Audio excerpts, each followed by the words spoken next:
Hello everyone, good morning. कैसे हो सब लोग? तो आज की क्लास से हम शुरुआत करने जा रहे हैं अपने एक नए बैच की।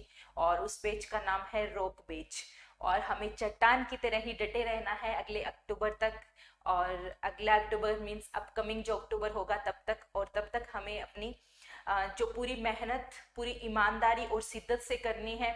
और इस मेहनत में और इस आपकी जो फाइनल स्टेज तक जाने के लिए मैं आपका पूरा सहयोग करूंगी। जितना मुझसे होगा उससे मैं ज़्यादा ही देने की कोशिश करूंगी। इसी जब सब चीज़ों को ध्यान में रखते हुए, इन्हीं सब चीज़ों को माइंड में रखते हुए मैंने इसकी शुरुआत की है। तो आज से हम लोग जो भी अपना इस सिलेबस दिया गया है soil science and agriculture chemistry का, उसको कंटिन्यू करेंगे। हिंदी इंग्लिश दोनों को में कवर करने की पूरी कोशिश की है मैंने, क्योंकि हिंदी में जनरली बुक्स हम लोगों को नहीं मिलती है। ठीक है। गुड मॉर्निंग आशीष, गुड मॉर्निंग, है ना। तो अपने को अच्छे से नहीं मिल पाती, तो उस चक्कर में क्या हो जाता है कि हम हमारा जो कंटिन्यूटी है स्टडी की वो टूट जाती है। मटेरियल हमें क्या पढ़ना है ये हमें नहीं पता होता। तो इस वजह से सारी जो प्रॉब्लम्स है वो अपने के लिए रहती है। तो बिल्कुल टेंशन नहीं लेनी है। और जहां पे भी लगे कि मैम ये चीज समझ में नहीं आ रही, यहाँ पे दिक्कत हो रही है, आप खुल के बोल सकते हो। मैं आपके कमेंट्स पढ़ पा रही हूँ, आप लाइव क्लास में भी बोल सकते हो कि मैम ये चीज समझ में नहीं आ रही। यहाँ पे आपको कंप्लीट मुझे लगेगा एनसीईआरटी में ये चीजें अपनी पढ़ने वाली हैं, आरबीएससी की जो बुक्स है उसमें पढ़ने वाली है ना। तो वो हम उसके साथ में जैसे ही चैप्टर कंप्लीट होगा मैं आपको पूरा पढ़ाऊंगी, क्लास में ही करवाऊंगी। टेस्ट सीरीज जो है वो जल्दी शुरू कर रही हूँ, क्योंकि अभी जो क्लास टेस्ट है वो तो होंगे ही होंगे, उसके अलावा एक सेपरेट टेस्ट सीरीज जो है वो अपन स्टार्ट करेंगे, जिसमें आप लोगों को विद एक्सप्लेनेशन सारी चीजें समझाई जाएगी। आपको यहाँ पे वो टेस्ट भी सोल्व करवाया जाएगा कि क्यों इस तरीके से, इसमें क्या चेंजेस हुए। ठीक है, ओके। तो टेस्ट सीरीज के साथ में आपको उसका सॉल्यूशन भी मिल रहा है, ये सबसे अच्छी चीज है यहाँ पे। ठीक है। और आपको नोट्स मिलेंगे ही मिलेंगे। पीडीएफ जो क्लास है उसके तुरंत बाद आप डाउनलोड कर सकते हो, जो हिंदी एंड इंग्लिश दोनों में एक साथ रहेगी। और जो अपने वर्ड फाइल में जो नोट्स होंगे उनको आप अलग अलग सेपरेट में वर्ड फाइल बनवा के, जैसे आपके बुक्स के नोट्स आते हैं उस तरीके से ही मैं आपको 2 या 3 दिन में, जैसे ही वो चैप्टर कंप्लीट होगा उससे पहले पहले मैं आप लोगों को अवेलेबल करवा दूंगी। ठीक है। तो ये सारी प्रोसेस जो है वो अपनी रहेगी।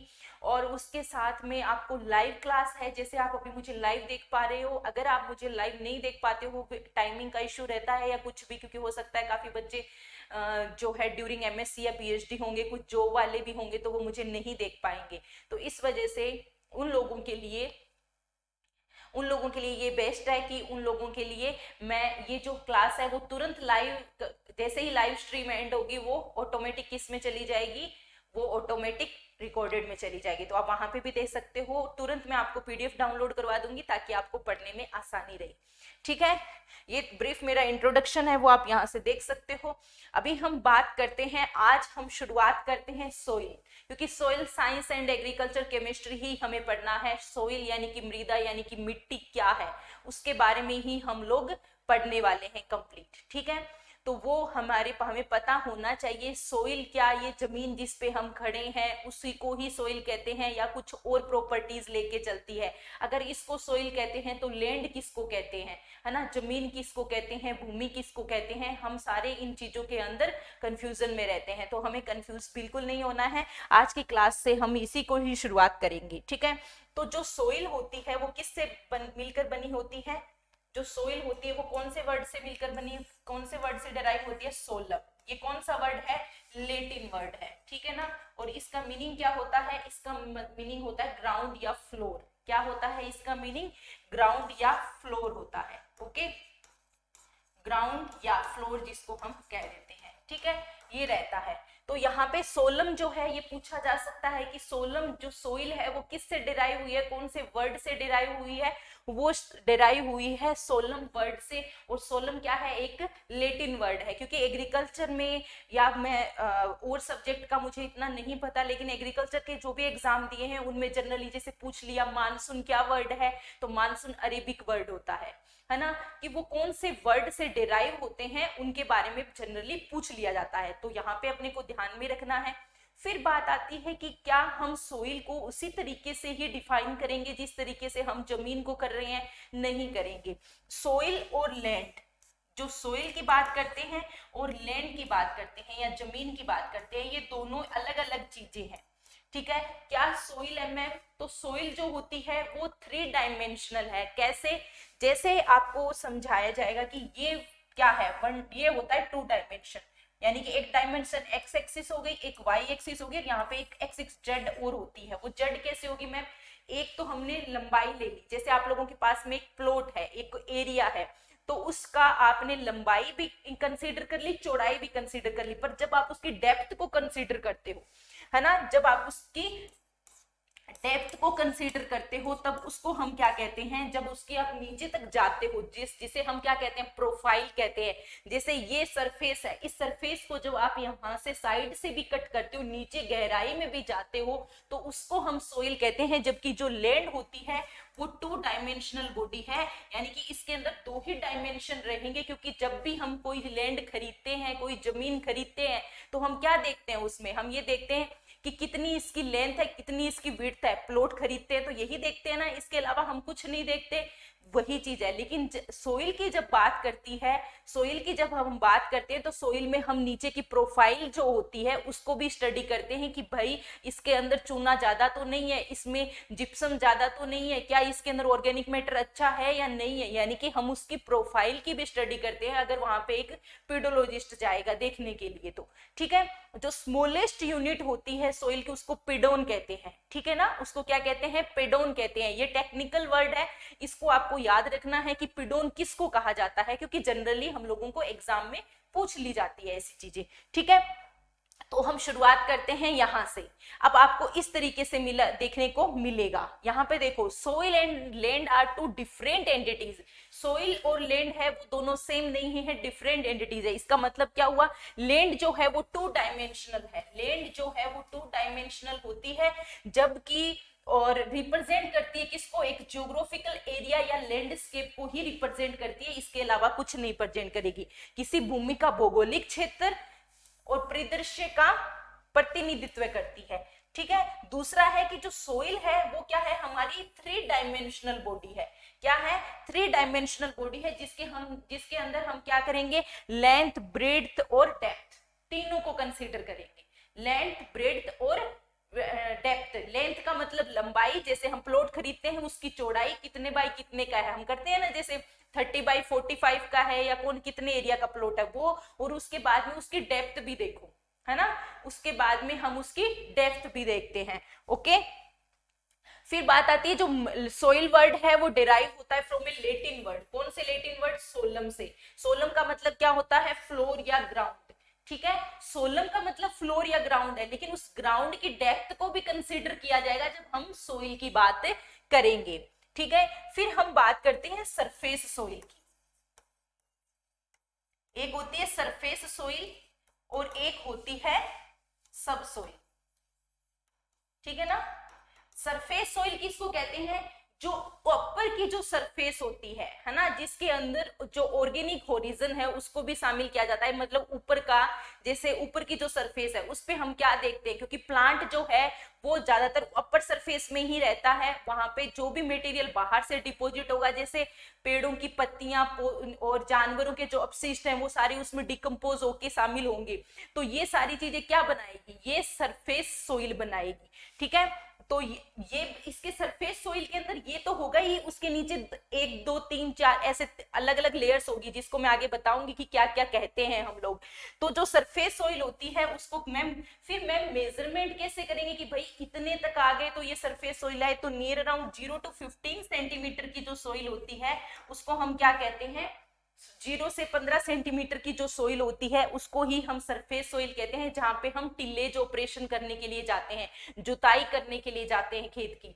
और जब सब सोइल वो होती है जो एक सरफेस सोइल के जस्ट नीचे वाला पार्ट होता है, जहां पे टिलेज ऑपरेशन नहीं किए जाते। जब सब सोइलिंग करते हैं ना, सब सोइलिंग का मतलब है हम जनरली जो ऑपरेशन करते हैं टिलेज के जुताई वाले, वो तो हम सरफेस सोइल में करते हैं, लेकिन कभी कभी इसमें हार्ड पान बन रहे होते हैं सब सोइल के अंदर, है ना, तो वहां पे हम लोग क्या करेंगे, जुताई जो है वो सब सोइलिंग अलग प्रोसेस होती है जिसके अंदर हम सब सोइल को भी क्या करेंगे, जोतेंगे। ठीक है, तो वो चीज अलग है। तो सब सोइल और सरफेस सोइल में ये कि सरफेस सोइल जो होती है, जो हमारे अगर एग्रीकल्चर के पॉइंट ऑफ व्यू पूछा जाता है अपने को इसमें, तो कि कौन सी इंपॉर्टेंट है ज्यादा, कौन से हम लोगों के लिए इंपॉर्टेंट रहेगा, तो एक प्लांट को ग्रो करवाने के लिए सरफेस सोइल होती है, उसका मेन रोल होता है। ठीक है, चलें आगे। अभी हम बात करते हैं सोइल फॉर्मिंग फैक्टर की। तो कितने फैक्टर्स होते हैं जो सोइल को जो इसकी सोइल बनने को प्रभावित करते हैं। अब एक बार क्वेश्चन आ जाता है कि क्या सोइल नॉन रिन्यूएबल है या रिन्यूएबल है, ये क्वेश्चन बहुत बार पूछा जाता है। तो ये एक लिमिटेड और नॉन रिन्यूएबल सोर्स होता है। इसको रिन्यूएबल का मतलब है कि तुम उसको दोबारा से रिन्यू कर सकते हो, लेकिन जो सोइल होती है, जो मिट्टी होती है प्यारे बच्चों, उसको आप दोबारा से रिन्यूएबल नहीं कर सकते। तो जब सोइल के बारे में आपको पूछा जाए तो आप कहना ये क्या है, नॉन रिन्यूएबल है। ये आपको कहां पे लिखी हुई मिल जाएगी, ये आपको मिल जाएगी, ओके ये आपको IEEE के अंदर एक लाइन लिखी हुई है। मैंने कोई बुक्स को नहीं छोड़ा है, ऑलमोस्ट जो मैटर मुझे लगा ये एग्जाम में पूछा जा सकता है, ये आप लोगों के लिए इंपॉर्टेंट है, ये आपको पता होना चाहिए। एक नॉर्मल बेसिक जानकारी जो आपको होनी चाहिए, उसके लिए हमें इन सब चीजों को कंसीडर करना जरूरी है। ठीक है, तो जो सोइल है वो हमें एक बार अगर कोई पिक्चर बनाए कि सोइल है क्या, तो हम जमीन के साथ में और सोइल में डिफरेंशिएट कर सके, वो चीज मैंने आपको बताई।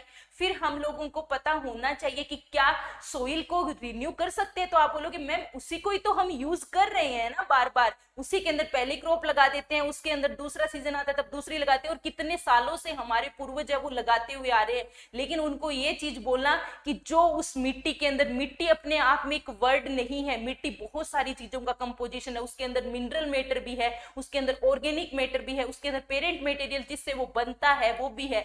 तो वो जो न्यूट्रिएंट है, वो जो क्रॉप लेके जा रही है, क्या उसके अंदर वापस आ सकते हैं, वापस आ सकते हैं? क्या सोइल अपने आप से वापस ले आएगी? नहीं लेके आ सकती, हमें बाहर से डालना पड़ता है। तभी तो कहते हैं एक लिमिट के बाद हम एक्सेसिव यूज अगर उसका कर देते हैं तो हमें क्या करना पड़ेगा, बाहर से उसके अंदर वो इनपुट डालने पड़ेंगे। कंप्लीटली सिंपल सी बात यही होती है। तो अब बात आती है कि सोइल बनती कैसे है।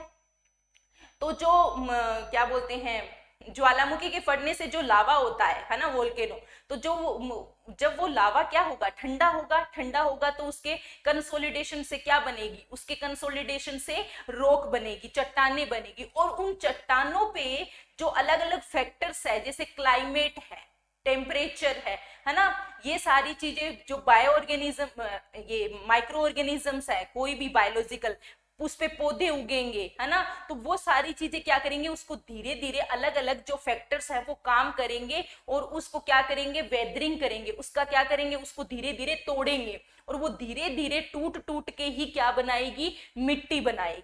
क्या बनाएगी, मिट्टी बनाएगी। तो मिट्टी, जब अपने माइंड में वर्ड आता है मिट्टी बनी कहां से, तो अपने को पता होना चाहिए कि जो रॉक मास होते हैं उनमें वेदरिंग होगी, और वेदरिंग होने से सोइल बनेगी। और ये मान के चलना सोइल बनने इतना आसानी है, हजारों वर्ष लग जाते हैं। 1 सेंटीमीटर की जो सोइल होती है उसको बनने में ही इतना सारा टाइम लग जाता है। तो अपने माइंड में ये चीज क्लियर करके रखना कि सोइल है वो नॉन रिन्यूएबल है, हम उसको दोबारा से नहीं रिन्यू कर सकते। जैसे रिन्यूएबल सोर्सेज क्या होते हैं, रिन्यूएबल सोर्सेज है कि जिसको हम बार बार यूज कर सकते हैं, है ना। लेकिन यहाँ पे है कि जो सोइल है वो नॉन रिन्यूएबल सोर्स है। और अगर कोई अच्छा बंदा पेपर बनाने बैठा तो IEEE जो बुक स्टैंडर्ड मानी जाती है, उसका फर्स्ट चैप्टर के ही लास्ट पेज पे ये लाइन लिखी हुई है कि soil is a limited and non renewable sources. Okay, अब हमें देखना है कि इसके जो फैक्टर्स है ना, सोइल फॉर्मिंग फैक्टर, जिनको क्या कहते हैं, पेडोजेनिक फैक्टर कहते हैं। क्यों, पेडोन का जेनेसिस होना, क्योंकि यूनिट जो इकाई होती है मिट्टी की, उसको पेडोन कहते हैं। ठीक है, तो उसका जेनेसिस होना, उसका निर्माण ही होना क्या कहलाता है, सोइल पेडोजेनेसिस कहलाता है। तो जो सोइल फॉर्मिंग फैक्टर है वो कौन कौन से हैं, ये फैक्टर 5 होते हैं। कितने होते हैं, 5 फैक्टर्स यहाँ पे इंक्लूड किए जाते हैं। कौन से हैं मैम 5 फैक्टर? 5 फैक्टर हम पढ़ेंगे।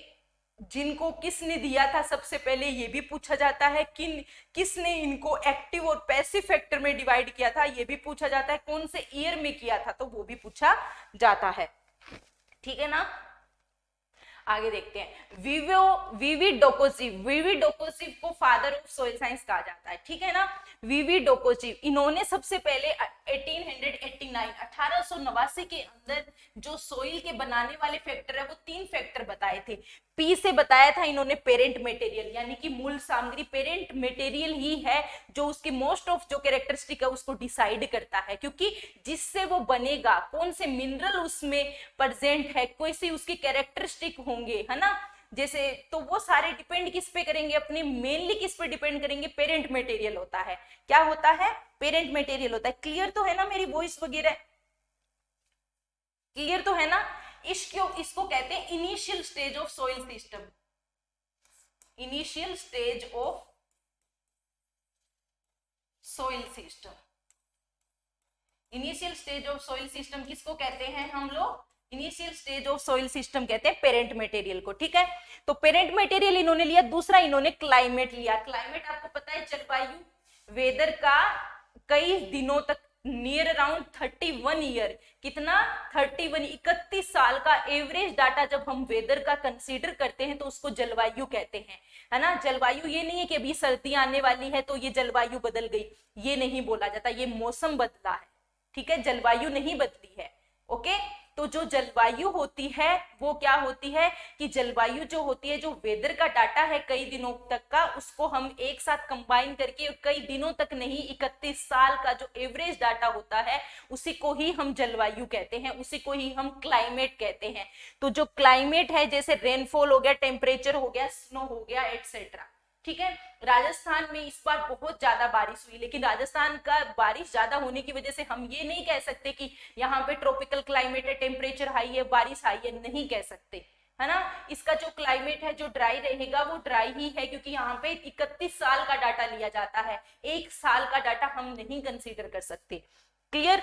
ऑर्गेनिज्म में प्लांट, एनिमल सारे कंसीडर किए जाएंगे, क्योंकि माइक्रो ऑर्गेनिज्म है वो भी इसके जो सोइल को बनाने में हेल्प करते हैं। मैम प्लांट कैसे करता है? तो प्लांट अगर किसी रॉक के ऊपर लगेगा, या फिर हम कहते हैं कि कहीं पे भी लगेगा, तो वो अपनी रूट से क्या करेगा, रूट के अंदर एक्सपेंशन होगा, तो वो क्या करता है, जड़ों के जो जो जड़ें हैं उनकी वो पेनिट्रेट होके उसके अंदर अंदर जाती है और उनको क्या कर देती है, उसके तोड़ने में हेल्प करती है, क्योंकि प्लांट के अंदर पानी को एब्जॉर्ब करने की तो कैपेसिटी होती है, तो जो वो पानी को एब्जॉर्ब करेगी तो उसमें क्या होगी, स्वेलिंग होगी, एक्सपेंशन होगा, और वो एक्सपेंशन होने की वजह से जनरली आपने देखा होगा कि जो छोटी एक लकड़ी होती है, किसी भी अपन वो पत्थर को तोड़ने और उड़ने के लिए करते हैं, तो उसके अंदर क्या किया जाता है, लकड़ी घुसा देते हैं, फिर उसके अंदर ऊपर से पानी डालते हैं। पानी डालने से तो लकड़ी क्या करेगी, स्वेल करेगी, स्वेल करेगी, तो उससे क्या होगा, वो फटने में और उसको टूटने में आसानी रहेगी। तो ये सारी चीजें इसके अंदर हम कंसीडर करते हैं, ठीक है।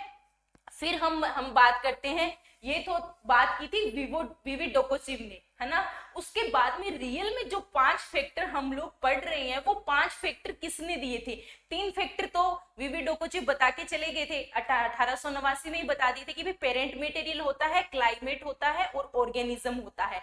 क्या इससे एडिशनल भी होते हैं, क्या इससे भी एक्स्ट्रा कुछ कारक होते हैं? बिल्कुल होते हैं, ठीक है। तो देखो, अब इन्होंने शामिल किया कि किसने शामिल किया, हेंस जेनी ने। ये नाम बहुत इंपॉर्टेंट है प्यारे बच्चों, ये याद रख लेना कि जो जेनी थे उन्होंने 1941 में, कब, 1941 में, देश आजाद होने से 6 साल पहले, 1947 में हुआ था ना भारत आजाद, उससे क्या हो गया, 6 साल पहले 1941 में इन्होंने क्या किए, 2 जो फैक्टर है वो और ऐड किए। उसमें क्या था, एक रिलीफ था, एक टाइम था।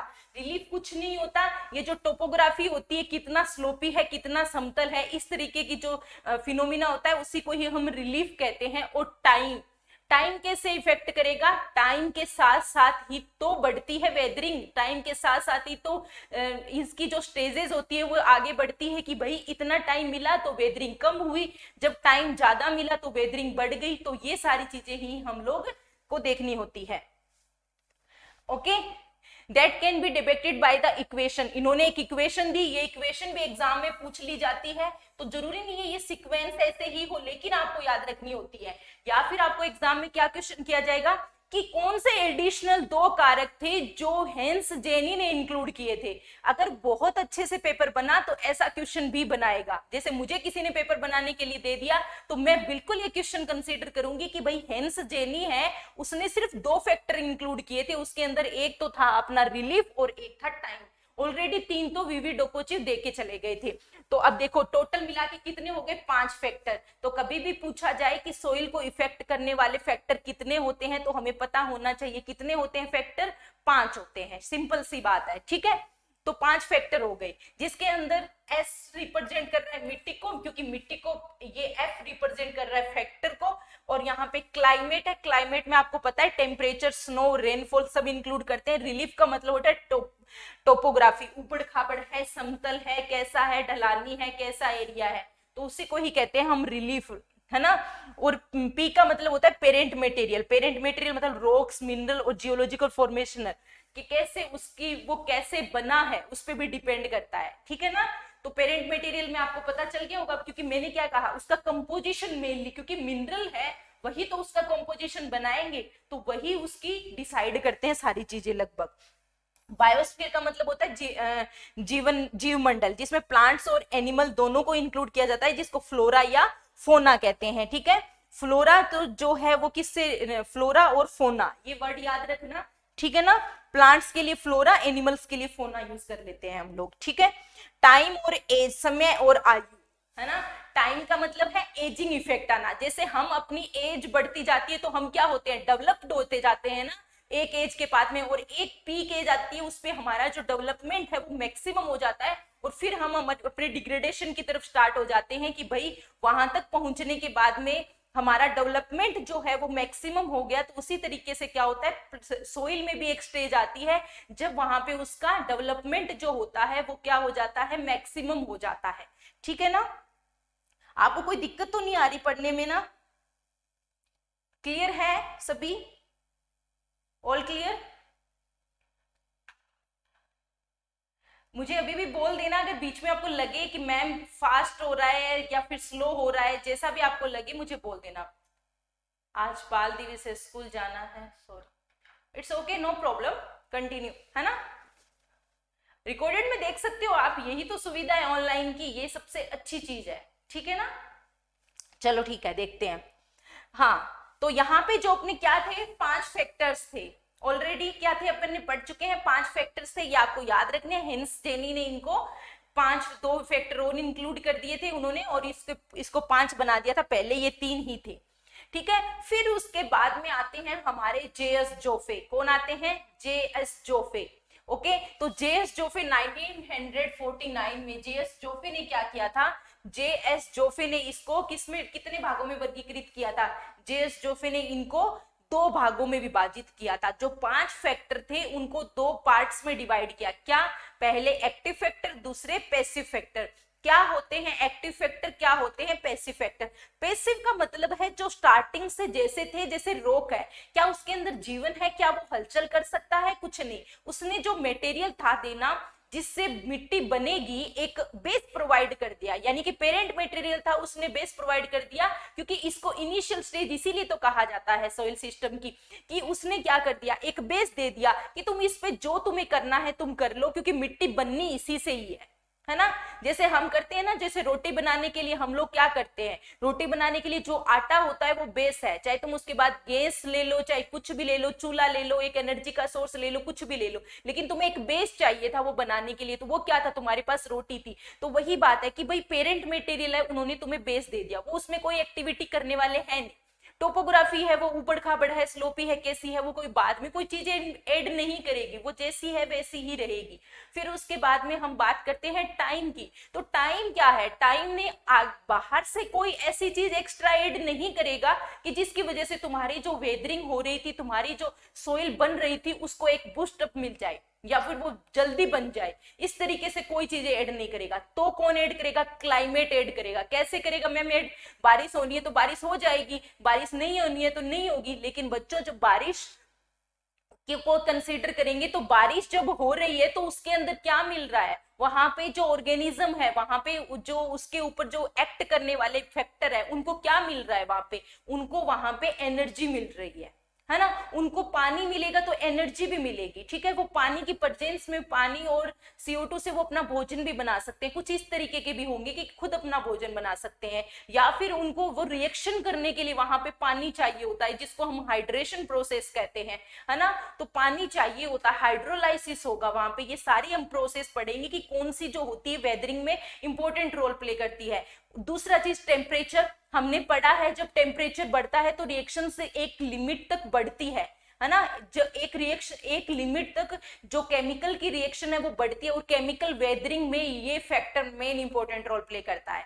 तो यानी कि टेम्परेचर भी उसमें इंक्लूड होगा, और उसके अंदर क्या इंक्लूड होगा, टेम्परेचर भी शामिल किया जाएगा, और दूसरी चीज इसके अंदर हम लोग क्या देखने वाले हैं, टेम्परेचर के साथ साथ हम लोग रेनफॉल और ये स्नोफॉल, ये सारे यानी कि टेम्परेचर में जो फेर बदलाव है वो भी वेदरिंग को इफेक्ट करता है, सोइल फॉर्मेशन को इफेक्ट करता है, और जो रेनफॉल है वो भी करेगा, ठीक है। तो ये एक्टिव और पैसिव फैक्टर अलग अलग किसने किए थे, जेएस जोफे ने 1949 में किए थे। अभी मैं क्लियरली बोल रही हूँ, जिन बच्चों को ज्यादा दिमाग नहीं लगाना है और उनको ये है कि मैम बस हमारे क्वेश्चन सही हो जाए, है ना, इतना ही है, हमें इतनी राम गाथा हमें नहीं वो करना, तो जो जो चीजें बता रही हूँ कि ये चीज याद रखनी है तो उसको तो रट्टा मार लेना, अच्छे से पूछा जाएगा, ये सीधी बात है, ठीक है ना। फिर हमारा आता है क्लाइमेट एंड बायोस्फीयर, इसमें इंक्लूड किया जाता है। फिर बात आती है पैसिव फैक्टर, तो पैसिव फैक्टर में parent material, relief and time तीनों होते हैं, ओके, तीन जो होंगे वो यहाँ पे कंसीडर किए जाएंगे, ठीक है ना। तो यहाँ पे पेरेंट मटेरियल एक हो गया, दूसरा रिलीफ हो गया, तीसरा टाइम, ये पैसिव फैक्टर है क्योंकि ये बाहर से एनर्जी कुछ भी ऐड नहीं कर रहे, उस प्रोसेस को ऐड करने मतलब स्पीड में लाने के लिए ये बाहर से अपना कोई योगदान नहीं दे रहे हैं, ठीक है ना। माइक्रो ऑर्गेनिज्म कर रहे हैं, क्योंकि माइक्रो ऑर्गेनिज्म वहां पे क्या करेंगे, माइक्रो ऑर्गेनिज्म ही तो है मेन जो डिकम्पोज करेंगे, है ना, जो जो मटेरियल है उसको वेदरिंग करने में हेल्प करेंगे, क्योंकि वो क्या करेंगे, कुछ केमिकल सीक्रेट कर दिया, कुछ इस तरीके की प्रोसेस हो गई, जैसे रूट्स वाला मैंने एग्जांपल दिया, तो रूट ने क्या किया, एक्सपांड हुई, एक्सपांड होने से भी जो रॉक है वो टूटेगी, है ना। तो यही चीजें हैं कि ये वहां पे क्या कर रहे हैं, ये वहां पे कुछ ऐसे तरीके के केमिकल सीक्रेट करते हैं या एनर्जी का कुछ सोर्स प्रोवाइड करते हैं, जिसकी वजह से जो सोइल फॉर्मेशन की प्रोसेस है वो जल्दी होने में उसको आसानी मिलती है, ठीक है। अब ये फैक्टर्स हैं, जो क्लाइमेट होता है, क्लाइमेट क्या होता है, क्लाइमेट यहाँ पे आपको लिखना है, क्लाइमेट के बारे में लिखना है, रेनफॉल मत लिखना, यहाँ पे क्लाइमेट ही लिखना। जो क्लाइमेट होता है वो क्या है, अपना फर्स्ट फैक्टर अपन देख रहे हैं वो है क्लाइमेट। क्लाइमेट क्या है, is most significant climatic element होता है, ठीक है ना। मोस्ट सिग्निफिकेंट हम लोग कहते हैं पेडोजेनिक जो soil forming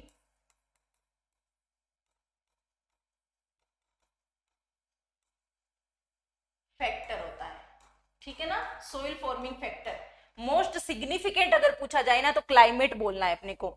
if soil are formed mostly under the influence of climate called the ectodynamomorphic soil, ये आपको दो वर्ड मिलेंगे, एंडोडायनेमोमॉर्फिक सोइल और एक्टोडायनेमोमॉर्फिक सोइल। इसका क्या है भाई, क्या कहना चाहता है, ये कहना चाहता है कि जब सोइल है जो बनती है mostly under the influence of climate, क्या किसके अंदर बनती है, क्लाइमेट के अंदर बनती है, ठीक है ना। तो जो क्लाइमेट होता है वो मोस्ट सोइल फॉर्मिंग फैक्टर है, और इसके अंदर जो रेनफॉल होता है वो मोस्ट सिग्निफिकेंट एलिमेंट है। क्लाइमेट का भी मोस्ट सिग्निफिकेंट पूछे जाए तो हम क्या बताएंगे, क्लाइमेट, ओ सॉरी रेनफॉल बताएंगे, ठीक है ना। अब यहाँ पे देखो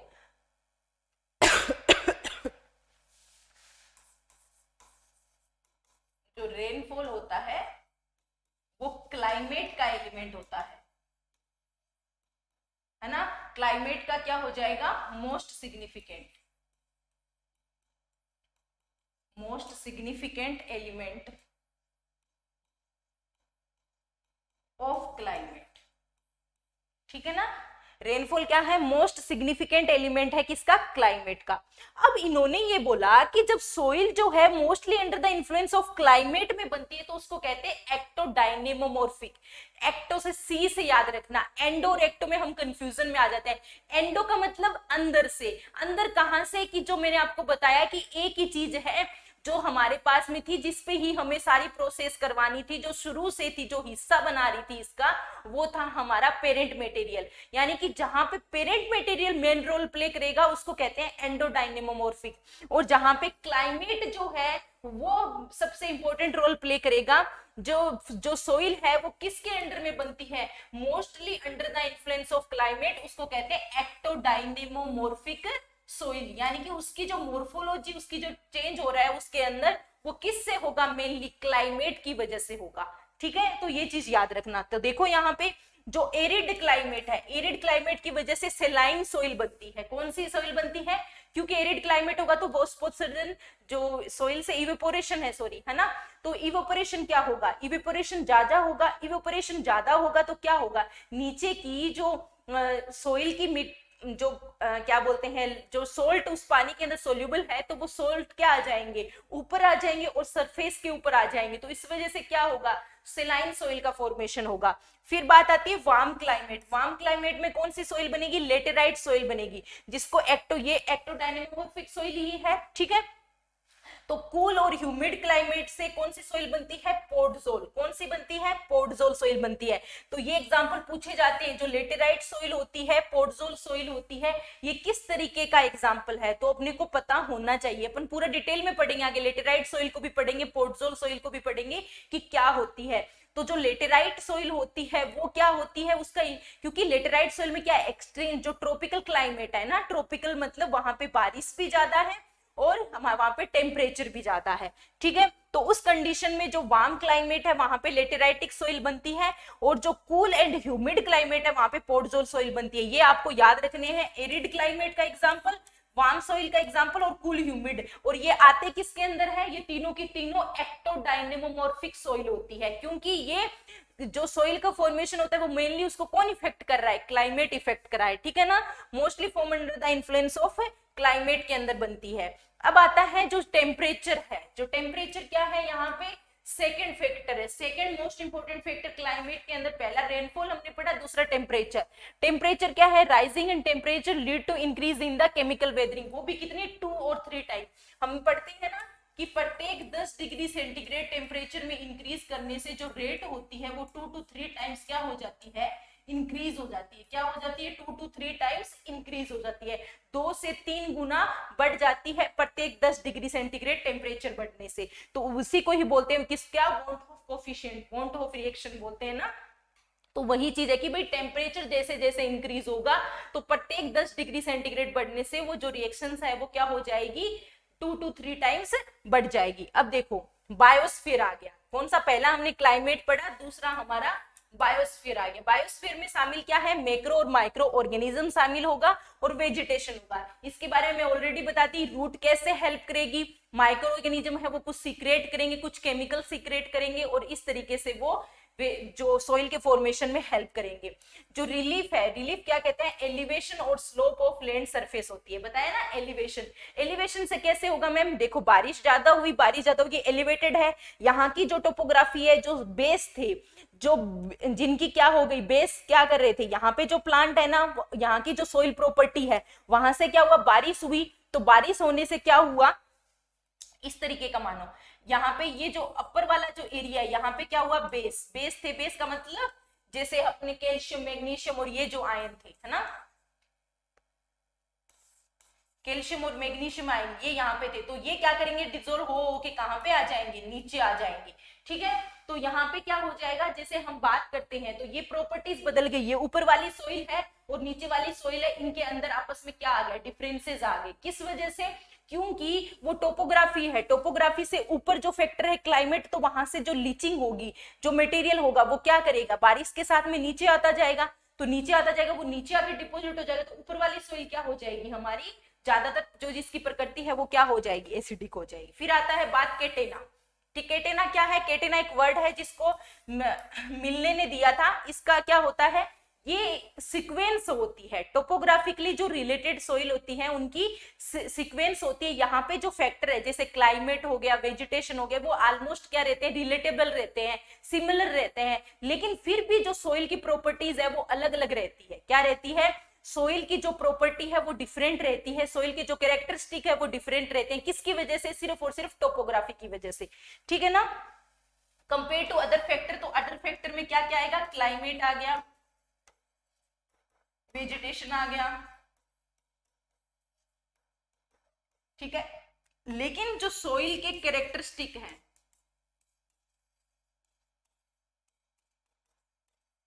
सोइल के जो कैरेक्टरिस्टिक है वो क्या रहेंगे? डिफरेंट रहेंगे। मैं आपको जो अपने नोट्स अवेलेबल करवाऊंगी उसमें सारी चीजें लिख के दूंगी, आपको कहीं पे भी कोई दिक्कत नहीं आएगी कि मैम ये चीज वहां पे लिखी हुई नहीं है। तो जो सोइल के जो कैरेक्टरिस्टिक है वो डिफरेंट होंगी। किसकी वजह से डिफरेंट होने का रीजन क्या होगा? सिर्फ और सिर्फ रिलीफ, रिलीफ की वजह से या टोपोग्राफी की वजह से वो सारे जो फैक्टर हैं वो क्या रहेंगे? अलग अलग रहेंगे। क्लियर? चलें आगे। मिलने ने दिया था 1935, ये याद रख लेना। मिलने ने दिया था केटेना, ये भी पूछ लिया जाता है, ये केटेना किसने दिया था? मिलने ने 1935 में दिया था।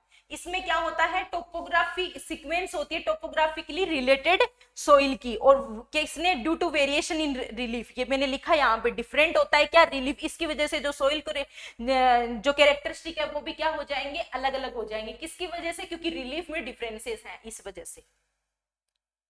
हाँ, अब आता है पेरेंट मटेरियल। पेरेंट मटेरियल को क्या बोला था? इनिशियल फेज या स्टेज ऑफ सोइल सिस्टम कहा जाता है। ये लाइन सीधी की सीधी पूछ ली जाती है। Initial stage of soil system किसको कहा जाता है? हेन चेनी द्वारा परिभाषित मिट्टी प्रणाली का प्रारंभिक चरण या अवस्था होती है कौन? पेरेंट मटेरियल, ठीक है, जिसको डिफाइंड बाय चेनी किया गया था। It is unconsolidated mass of mineral matter after weathering of rocks, ठीक है ना।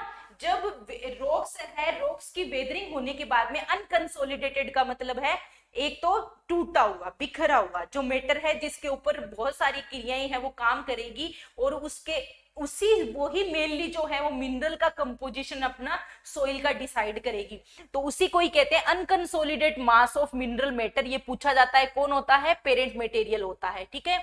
Initial stage of soils formation and properties of soil are depend करती है किस पे? देखो, initial stage of soil formation और प्रॉपर्टीज, सोइल की जो प्रॉपर्टी है वो किसके द्वारा डिसाइड की जाती है? ये लाइन सीधी की सीधी पूछी जाती है एग्जाम में। किस पे डिपेंड करती है? नेचर ऑफ पेरेंट मटेरियल, कैसा है वो, एसिडिक है, बेसिक है, क्या क्या नेचर है उसकी, किस पे डिपेंड करेगी? नेचर ऑफ पेरेंट मटेरियल पे डिपेंड करेगी, ठीक है ना। नेचर ऑफ पेरेंट मटेरियल पे डिपेंड करेगी। If soil are mostly formed under the influence of parent material, इसको कहते हैं एंडोडाइनम। बताया था ना मैंने, दो सोइल आएगी जिसके अंदर इसके एग्जांपल में लिख देती हूँ। एक होती है कैल्सीमॉर्फिक सोइल,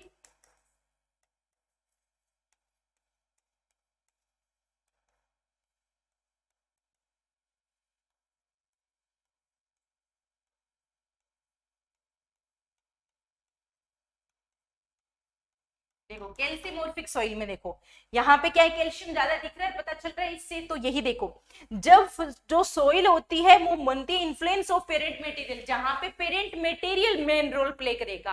पेरेंट मटेरियल क्या होगा कि उसी से डिसाइड होगा कि सॉइल की जो मेन फैक्टर है जो डिसाइड कर रहा है यहाँ पे उस जो वो पेरेंट मटेरियल है, ठीक है। तो एक्टो और एंडो में कंफ्यूजन में नहीं आना, एक्टो में सी आता है, ECTO लिखा जाता है। तो सी से क्या याद रखना है? क्लाइमेट याद रखना है। तो जहां पे क्लाइमेट जो है वो मेन इन्फ्लुएंस करेगा सोइल फॉर्मेशन में, तो उस टाइप की सोइल को हम एक्टोडाइनेमोमॉर्फिक कहते हैं, जिसके मैंने एग्जांपल बताए पोर्टजोल, लेटेराइटिक सोइल और ये सब, है ना, और इसे लाइन सोइल। और यहाँ पे जो है कैल्सीमॉर्फिक, यहाँ पे कौन इन्फ्लुएंस करता है? पेरेंट मटेरियल इन्फ्लुएंस करता है, ठीक है। अब आता है time. A period of time devoted the formation of soil by natural process, natural forces, means time जो है वो एक्टिव फैक्टर नहीं है, यहाँ पे कुछ बाहर से एनर्जी इनपुट नहीं कर रहा। लेकिन क्या हो रहा है यहाँ पे? लेकिन ये हो रहा है कि जो टाइम जो है वो क्या करे? टाइम के साथ साथ मैंने बोला ना डेवलपमेंट है, वो अपना जो है वो मेन रोल प्ले करता है। यहाँ पे देखो, मोहर एंड वेनबेरी, इन्होंने क्या किया था? 5 स्टेज दी थी, डेवलपमेंट स्टेज, 1 2 3 4 और 5। पहली कहते हैं इनिशियल, दूसरी जुवेनाइल,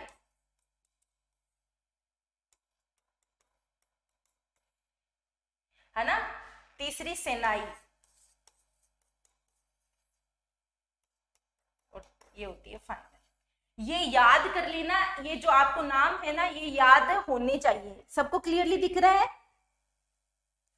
कोई दिक्कत वाली तो बात नहीं। तो इनिशियल, सॉरी इनिशियल में आई, इनिशियल, ठीक है ना। एक होती है, पहली होती है जो मोहर एंड वेनबेरी ने, इसने 5 स्टेजेस दी थी सॉइल डेवलपमेंट की।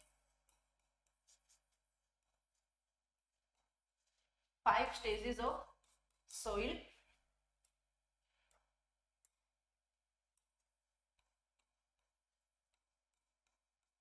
Five stages of soil development क्या है मैम? पहला है इनिशियल, दूसरे जुवेनाइल, तीसरा विरिल, तीसरा सेनाइल और फाइनल। इनिशियल स्टेज के अंदर क्या होता है? अनवेदर्ड रहेगा, कुछ भी वेदर्ड नहीं है, या फिर हम कह सकते हैं कि अनकंसोलिडेटेड मास भी होता है। हलचल नहीं है कुछ, सब ठीक तो है ना? हाँ, तो देखो यहाँ पे unweathered parent material, unweathered parent material, इसका मतलब क्या है? यहाँ पे वेदरिंग स्टार्ट ही नहीं हुई है, और अनवेदर्ड पेरेंट मटेरियल है, इसका मतलब क्या हुआ कि वो इनिशियल स्टेज में है। इनिशियल स्टेज मतलब उस पर कोई भी रिएक्शन नहीं हुआ है, जो पेरेंट मटेरियल जैसा है वैसा ही है। ओके, तो इसको कहते हैं हम अनवेदर्ड पेरेंट मटेरियल। यहाँ पे क्या होगा? यहाँ पे जो है, यहाँ पे जस्ट स्टार्ट होगी, क्या वेदरिंग जस्ट स्टार्ट होगी, इससे ज्यादा कुछ नहीं होने वाला। क्या होगा? वेदरिंग जस्ट स्टार्ट होने वाली है। एक सेकेंड,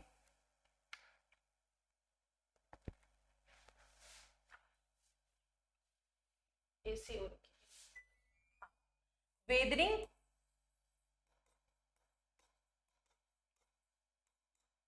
जस्ट स्टार्ट, ये एग्जाम्पल पूछे जाते हैं, ये स्टेजेस के नाम पूछे जाते हैं, यहाँ के आगे का फीचर्स देके पूछा जाता है कि बताओ आगे क्या होने वाला है, ये सारी चीजें पूछी जाती है। तो आपको दिमाग में रखना है क्या है, इसमें अनवेदर्ड पेरेंट मटेरियल होता है, इसके अंदर वेदरिंग जस्ट स्टार्ट होती है, और इसके अंदर विरिल में क्या होता है? इजीली वेदरेबल, इजीली वेदरेबल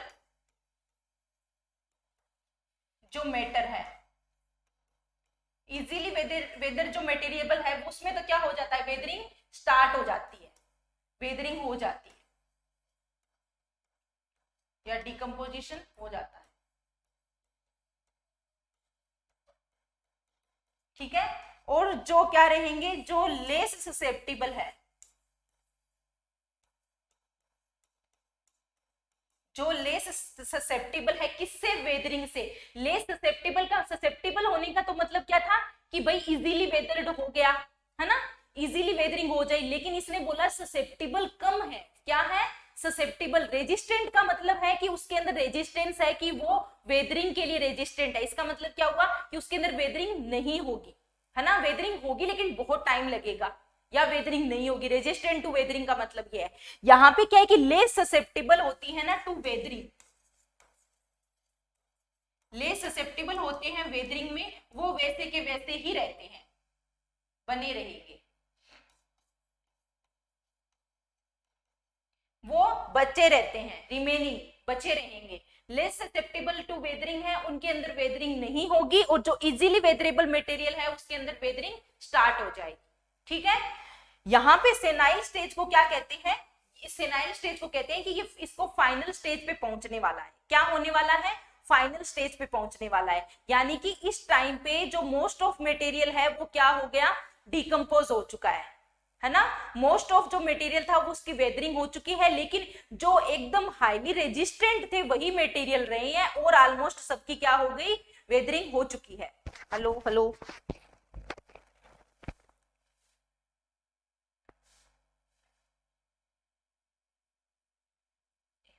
एक सेकेंड, हाँ ठीक है।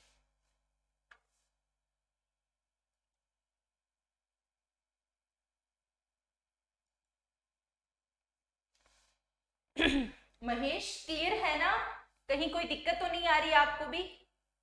मैं कुछ नाम पढ़ पा रही हूँ यहाँ पे।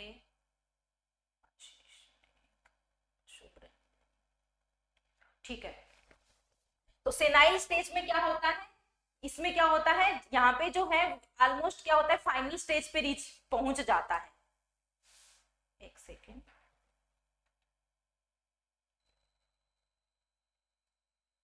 हाँ, okay.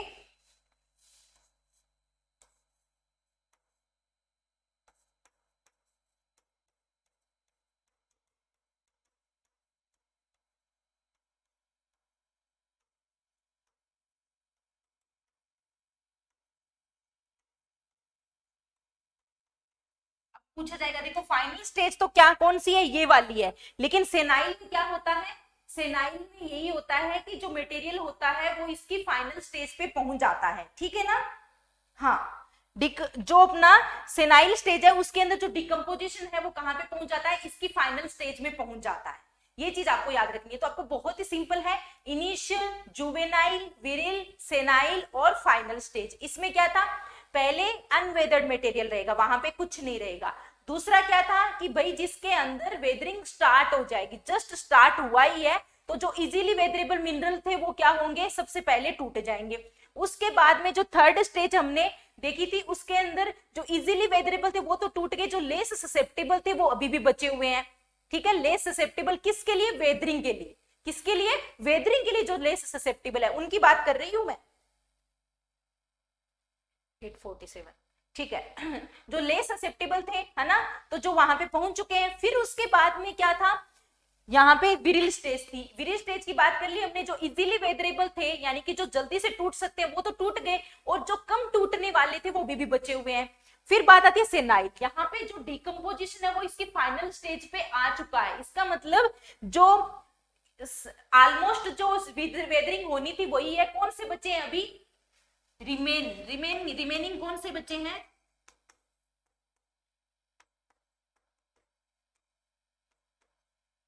Highly resistant to weathering. Highly resistant to weathering है, वही मेटर बचा हुआ है।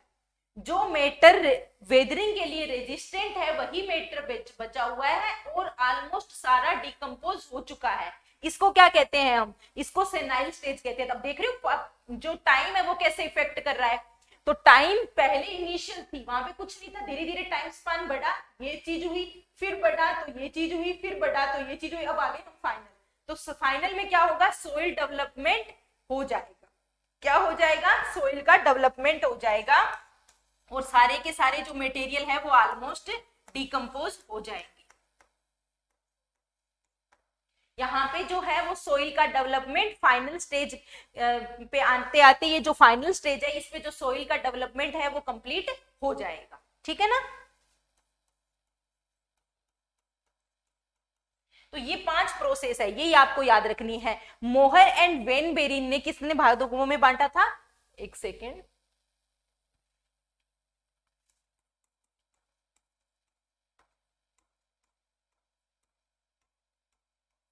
मोहर एंड वॉन बेरिन। एक तो नाम याद रखना है आपको, कौन कौन सी स्टेजेस हैं ये भी आपको पता होनी चाहिए, ठीक है ना। स्टेजेस कौन कौन सी थी तो इनके नाम अच्छे से देख लेना, इनिशियल, जुवेनाइल, विरिल और सेनाइल और फाइनल, ठीक है। इनके नाम ऐसे ही आएंगे, इसी तरीके से पूछे जाएंगे, और इनको आपस में पूछ के ये भी चीज पूछेंगे, एक सेकेंड, हाँ, इसके बाद में आपको ये भी पूछेंगे कि भाई बताओ यहाँ पे क्या था, यहाँ पे वेदरिंग हुई नहीं थी, यहाँ पे जस्ट स्टार्ट हुई थी, यहाँ पे सबसे पहले जो इजीली वेदरेबल थे वो तो टूट गए थे और बचे हुए थे, फिर इसके अंदर सारे के सारे टूट गए थे, लेकिन जो मोस्ट रेजिस्टेंट थे वो बचे हुए थे, और लास्ट स्टेज आई जिसके अंदर सब कुछ डिकम्पोज हो गया, सब कुछ जो सोइल है वो का डेवलपमेंट हो गया। तो इस तरीके से जो टाइम है वो इफेक्ट करता है। अब देखो, अब आते हैं अपने यहाँ पे क्या लिखा है कि जो 1000 ऑफ ईयर जो रिक्वायर्ड होते हैं for the formation of mature और मेच्योर पेडोन, है ना, यूनिट सोइल को क्या कहते हैं हम, पेडोन कहते हैं ना।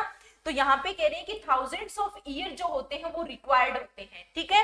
Without life there is no soil, and without soil there is no life on the planet of अर्थ।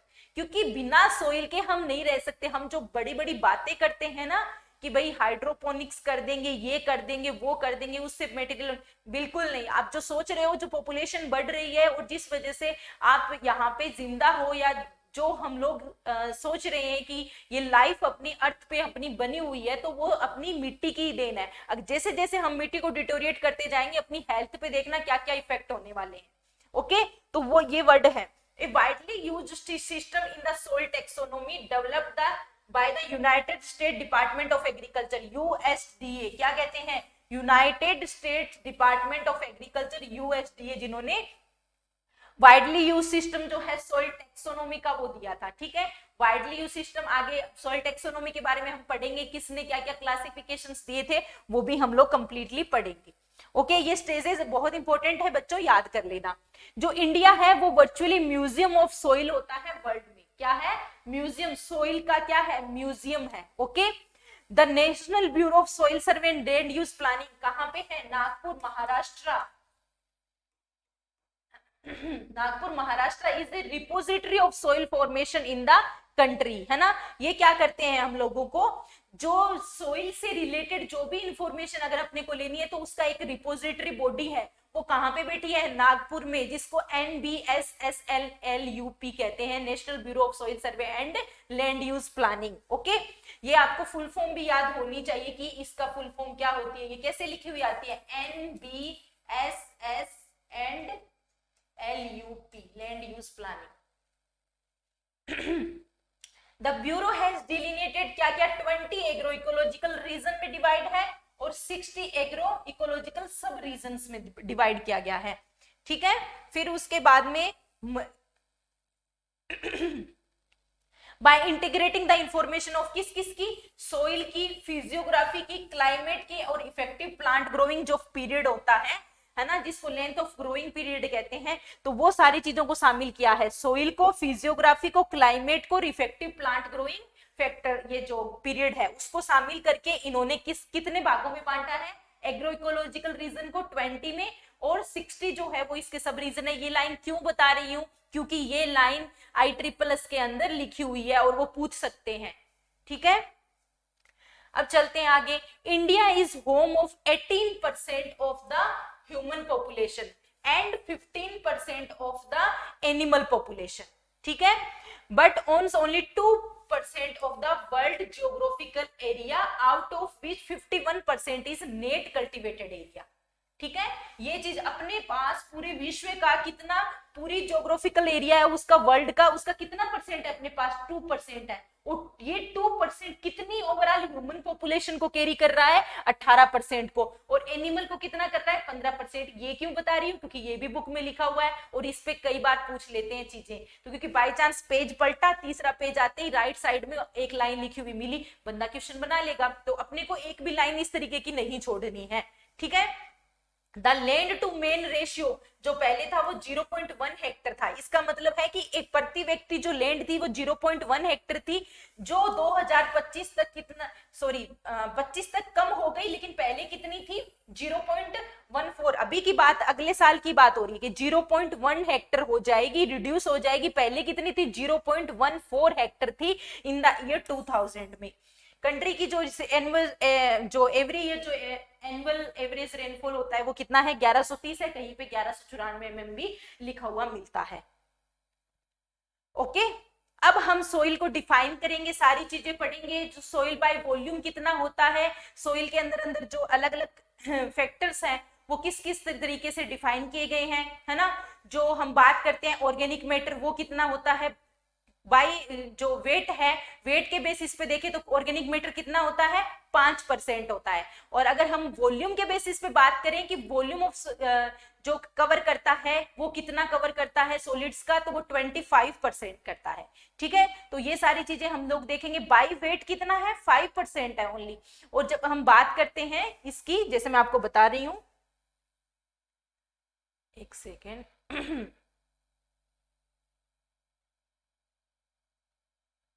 हाँ, यहाँ पे देखो, ये है ना, ये रहा 25% ऑफ वॉल्यूम ऑफ सॉलिड और टोटल वॉल्यूम का 12% है। ठीक है, ये सारी इंफॉर्मेशन मैं आपको पूरी बताऊंगी। सोइल के अंदर अपन अच्छे से पूरा इन डेप्थ देखेंगे कि क्या क्या होने वाला है ना। प्रोफाइल को भी स्टडी करेंगे, पूरा इसके होरिजन्स को भी देखेंगे। तो ये सारी चीजें अपनी रहने वाली है, ये हम कल की क्लास में देखने वाले हैं। पूरी प्रोफाइल की स्टडी करेंगे, जो सोइल का बाई वेट क्या कंपोजिशन रहता है, सोइल का बाई वॉल्यूम कितना कंपोजिशन रहता है, ऑर्गेनिक मैटर की डेंसिटी कितनी होती है, जो मिनरल मैटर यहाँ पे यूज किया जाता है उसकी डेंसिटी कितनी होती है। ठीक है, तो आज के लिए आई थिंक इतना ठीक है, और आप पढ़ लेना। मैं आपको ये जो अपनी पीडीएफ है इसको मैं आपको अवेलेबल करवा दूंगी। ओके प्यारे बच्चों, तो आज के लिए इतना ही। Thank you so much. कल की क्लास में फिर मिलते हैं अर्ली मॉर्निंग 8 AM। रिफ्रेश होके अच्छे से बैठा करो सुबह सुबह विद एनर्जी के साथ में, क्योंकि कई बार क्या होता है जब हम खुद नहीं पढ़ पाते, सुबह जल्दी उठ के नींद आने लग जाती है, लेकिन अभी क्या है आपको एक गोल मिल गया कि ठीक है भाई सुबह सुबह मैम की क्लास होने वाली है, तो हम सुबह सुबह जल्दी आके यहाँ पे बैठ जाएंगे। किसी भी स्टूडेंट्स को कोई भी दिक्कत, किसी भी तरीके का कोई क्वेश्चन अगर आप पूछना चाहते हो तो मोस्ट वेलकम। मैं आपके कमेंट्स पढ़ पा रही हूँ, अच्छे से देख पा रही हूँ, आप मुझे पूछ सकते हो, फटाफट बोलो।